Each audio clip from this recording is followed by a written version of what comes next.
What is up, YouTube? Holy Pepsi here. I'm going to be doing a very special League of Legends video. This is going to be about Omen. This is going to be my basically video going over Omen and what I think the abilities of Omen should be. And maybe this video might actually make Omen be a actual thing in League of Legends, which I really hope so, because the champion is diverse, it looks cool, and this is just where I went with by going by the pictures. So obviously I've never actually seen gameplay footage of the champion. I don't even know if the champion was even in the PvE back then, but I do know the champion looks cool, and it just looks like a Hydralisk from StarCraft that mutated by the Void. So that's where I'm going with it. So Omen was the 82nd champion supposed to be released, but was later cancelled and then replaced by Riven. They couldn't figure out what to do with Omen. They had a question saying whether it would be a ranged champion or a melee champion. In my mind, I cannot see that thing basically being a melee champion, so I'm viewing that as a ranged champion. If you look at the tail has spikes on it, the back has spikes on it, it looks like a Hydralisk, it's going to fight like a Hydralisk. So, with that being said, I made a passive. It's going to be auto attack focused. I wanted it to be an AP carry champion because obviously, one, I like AP carry champions.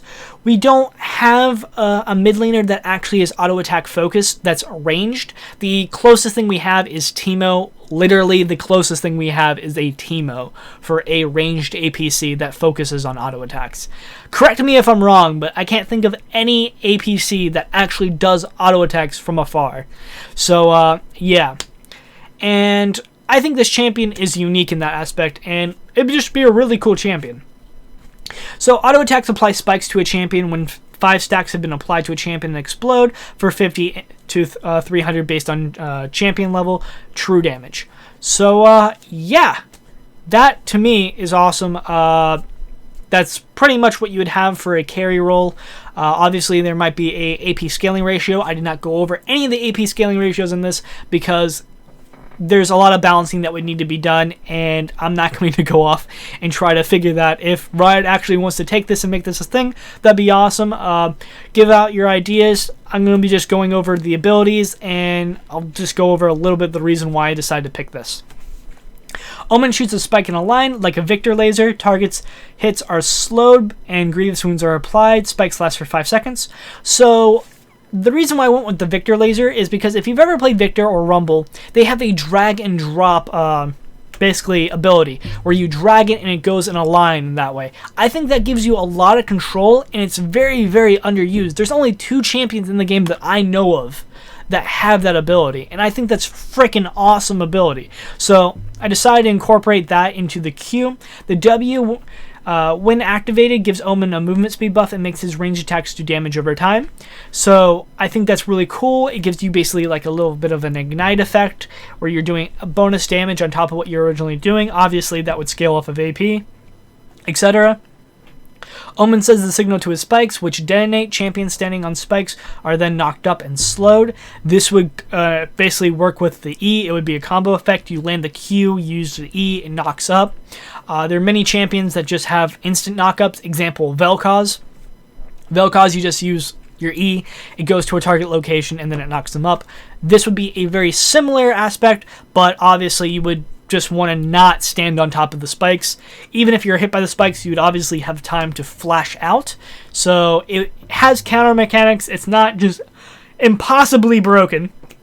And Omen uses his tail to launch out a spike, piercing through enemy champions and dealing 1% of their targets missing health for a maximum of 200.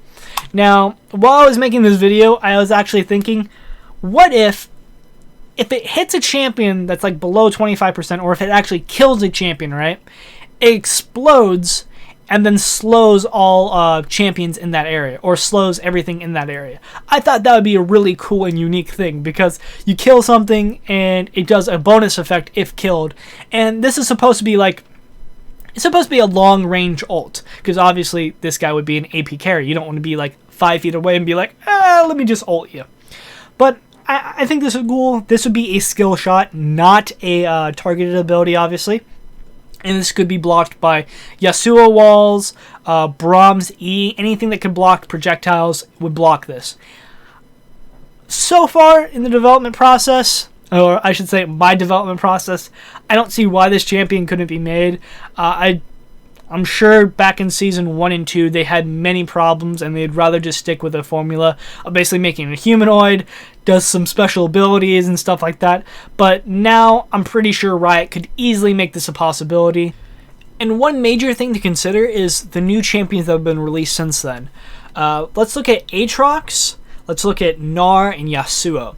If you were to put any of those three into Season 1, they would be absolutely broken. And when I say absolutely broken, they're like beyond broken.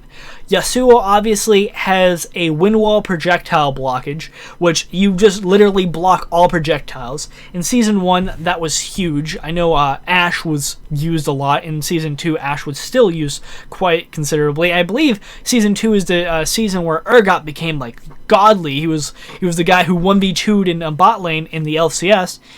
Just imagine if Yasuo was there. He's just like, oh, wind wall. Yeah, so what is this Urgot guy going to do? Nothing whatsoever? Didn't think so. Okay, let's look at Gnar. Gnar is a crazy champion.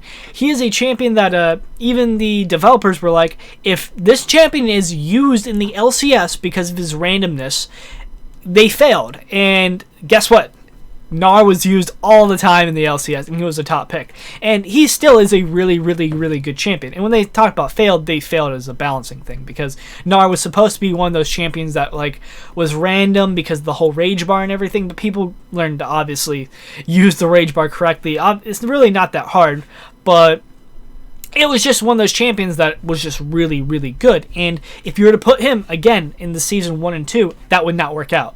You would have Gnar in every game, just stomping every single game like it was like easy peasy, lemon squeezy. Let's look at Atrox. Atrox was beyond broken when he got released. I remember seeing Atrox's every single damn game, and you would attack them, you wouldn't be able to kill them. Most frustrating thing ever. Now Atrox is not used at all, because guess what? It's Season 5, Season 6. The last time I used Atrox was, I think, in like Season 4, Season 5, before they did the Dragon change, where they buffed Dragon's attack damage, where he could actually level 2 Dragon, which was really cool. But now you can't do that anymore, which is really sad, and that was one of the few like gimmicks that Atrox had. But again, you put Atrox back in Season 1 and 2, he'd be absolutely broken, and he probably wouldn't even got past the development cycle, or they would have had to heavily nerfed him or changed his kit. That's what I'm saying about Omen. Omen is a champion that they could have made, they should have made, but they just decided not to make it because it wouldn't fit in the current meta. And that's really all that it comes down to. I think that this is a good representation of what Omen could be, and I'd like to know what you guys think. Leave a comment down below, and please like the video and share it, and thanks for watching.